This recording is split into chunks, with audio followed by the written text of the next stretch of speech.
For many of us, belief in God is an everyday, self-evident thing. All around us, family members, acquaintances, and friends profess some kind of religious faith. And although not everyone does so with the same intensity or in the same way, believers are generally in the majority, and there are not many people who openly and explicitly state that they do not believe in God.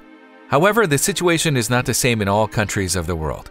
In some first world nations, the economic boom and technology have increasingly distanced citizens from God, turning the masses into a majority atheist group in which believers are a minority, and social pressure often pushes them to hide their faith for fear of ridicule or reprisals from others. But occasionally, this religious minority has been able to give life lessons to their fellow citizens, moving mountains with their faith and thus demonstrating irrefutably that God exists. This is one of those stories.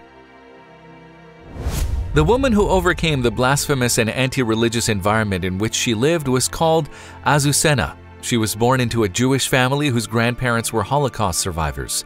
Those old people always told the story that they had managed to survive not thanks to a military intervention that freed them from the concentration camps where they were tortured, but exclusively thanks to divine intervention.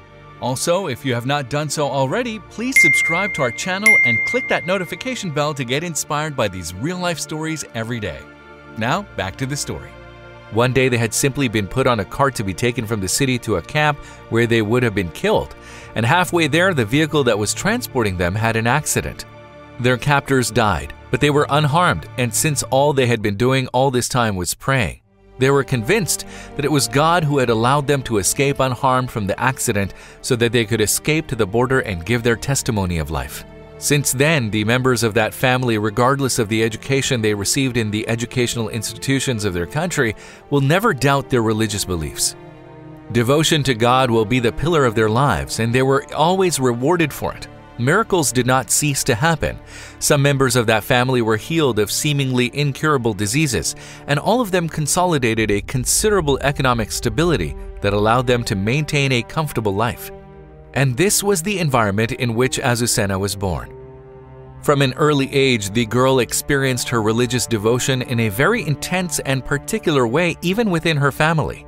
Unlike others who learned to pray as an obligation and only as they grew older did they internalize it as a natural practice, Azucena always prayed without anyone asking her to, simply because it came from her heart.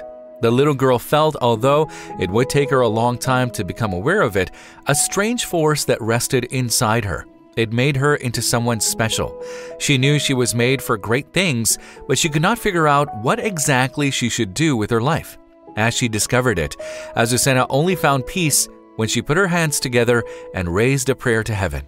The years passed, and Azucena only reaffirmed her faith, but that great event for which she felt destined remained elusive.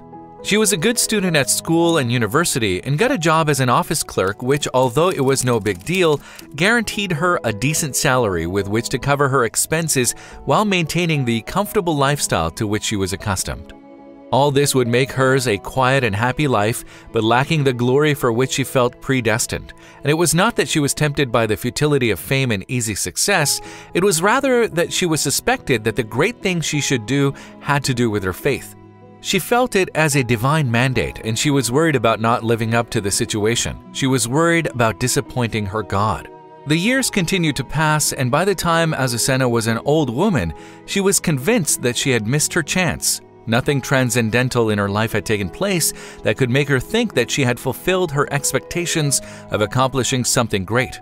Besides, the woman had reached her old age in solitude, not because she had decided to do so, but simply because none of the relationships she had proved to be stable over time. But Azucena did not despair. With the tranquility that characterized her, she simply included in her daily prayers a prayer in which she asked for forgiveness for not having fulfilled what was expected of her. But what Azucena did not know was that there was nothing for which she should ask forgiveness. Her time had not yet come, but it would not be long before it did. It all began when Azucena received an invitation to travel to the capital of her country, where she would be hosted by the central church of her religion for her years of faith and religious devotion. The old woman thought it was a joke in bad taste, as it has been said in Azucena's country, there were more atheists than believers, and the few churches that existed were small and modest, so the idea of a national event to honor a simple, anonymous servant was implausible to her. It did not make any sense because they even told her that they would pay all the expenses of the trip when money was not abundant in the religious church of that country. Azucena, despite her characteristic tranquility, became upset and only accepted the proposal when she was put in direct contact with the highest religious authority in her country, and he told her that he had a divine manifestation in which he was asked to pay homage to Azucena. The old woman understood that this tribute was perhaps what she had always felt ready for and accepted. She felt unworthy of being honored, but if these were God's designs, it was not up to her to contradict them. So she got everything ready, and on the day of the trip, she went to the airport. It was the first time she had ever been on an airplane, and she was nervous, so she let the crew know, and they kindly reassured her about the safety of air travel. Azucena, however, clung to her faith, and no matter how the other passengers looked at her, she began to pray that everything would go well. When her prayer ended, Azucena opened her eyes and realized that her moment had arrived, and that what she had always prepared for would take place right there on the plane. It was then that she looked out of the window and saw strange clouds on the horizon, announcing a strong storm that was hurrying towards the plane. The old woman worriedly commented to the other impressions, but no one paid any attention to her. When she told the crew, the flight attendants, knowing that Azucena had been nervous when boarding the plane, knew it was a nervous fear and tried to reassure her. Azucena saw that the storm was getting closer and closer, and in desperation, she got up from her seat, disobeying all safety measures, and approached the door to the cockpit. She began to bang on it to report that a storm was fast approaching, and it was then that all the passengers on the plane burst into derisive laughter at what they thought was Azucena's hissy fit. But then, just a few minutes later, the unthinkable happened. The storm took the plane by surprise from one moment to the next and began to shake it from top to bottom. Landing was near, but the force of the winds and water was such that the pilot lost control. Everyone lost their calm except Azucena, who understood that her moment had come, and she did not stop praying.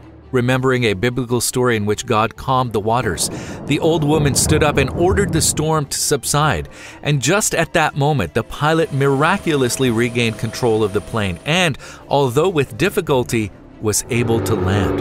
At the moment of boarding the plane, Azucena was the only believer, but after that event, at the moment of landing, everyone was absolutely convinced of the existence of God, and since then they have not stopped giving testimony of what happened to their relatives and friends.